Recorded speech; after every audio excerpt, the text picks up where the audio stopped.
নমস্কার বন্ধুরা, আজ আমি এনেছি আমার এই ভিডিওটিতে বাংলার ঐতিহ্যবাহী টেরাকোটা শিল্প। টেরাকোটা শিল্প সত্যি মানে একটা ঐতিহ্যশালী, যেটা এখনও আমাদেরকে অবাক করে। এই কাজকর্মগুলো আমরা যখন চোখের সামনে দেখতে পাই, সেই কিছু স্থাপত্য, সেই নিদর্শন, সেই সমস্ত বিষয়গুলোই এখানে, সেগুলো আমি আমার ভিডিওতে এনেছি। এখানে ভিডিওটিতে দেখতে পাচ্ছেন বিভিন্ন মন্দিরের দৃশ্য, তারপরে হচ্ছে মন্দিরের গায়ে যে সমস্ত মানে অসাধারণ যে সমস্ত কাজকর্ম যেগুলো আছে, মানে যেটা সত্যি মানে এক কথায় মানে অবাককর বিষয়। আর টেরাকোটা প্রাচীন একটা শিল্প পদ্ধতি। মাটি পুড়িয়ে এই কাজগুলো করা হতো, ছোট ছোট ব্লক করে কাজগুলো করে, তারপরে এগুলো চূর্ণ সুরকি দিয়ে এগুলো প্রত্যেকটা মন্দিরের গাত্রে লাগানো হতো।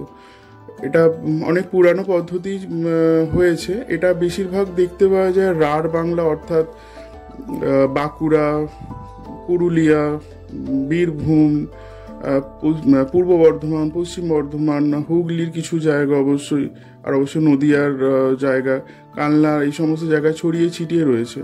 আমাদের বাংলার একটা মানে সত্যি মানে এটা অবাককর একটা বিষয়, যেটা এখনও সত্যি আমরা দেখে অবাক হই।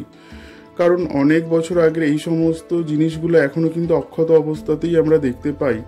যদিও কিছু কিছু ক্ষেত্রে মানে যেগুলো ভেঙে গেছে প্রাকৃতিক নিয়মে, বা হয়তো অনেক ভগ্নাবশেষ এখনও রয়ে গেছে, তো সেগুলো অনেক সময় হয়। তবে নতুনভাবে আর কিন্তু টেরাকোটার কাজ সচরাচর আমরা কিন্তু আর দেখতে পাই না, মানে সেই হিসাবে আর এখন আর সেইভাবে হয় না, মানে যেটা আগে যে সমস্ত শিল্পীরা করে গেছেন। আর সেই জন্যই ভিডিওটা দেওয়া। টেরাকোটা আমার এমনিতেই একটা পছন্দের বিষয়, আর সত্যি এটা পছন্দ আমার কেন, এটা অনেকেরই। এই যে কাজকর্ম যেগুলো পর্বতের মন্দিরের গাত্রে যেগুলো রয়েছে, সেগুলো এক কথায় অবাককর বিষয়। তো এই জন্য ভিডিওটা দিলাম। ভালো লাগলে অবশ্যই সাবস্ক্রাইব করবেন, লাইক করবেন। নমস্কার।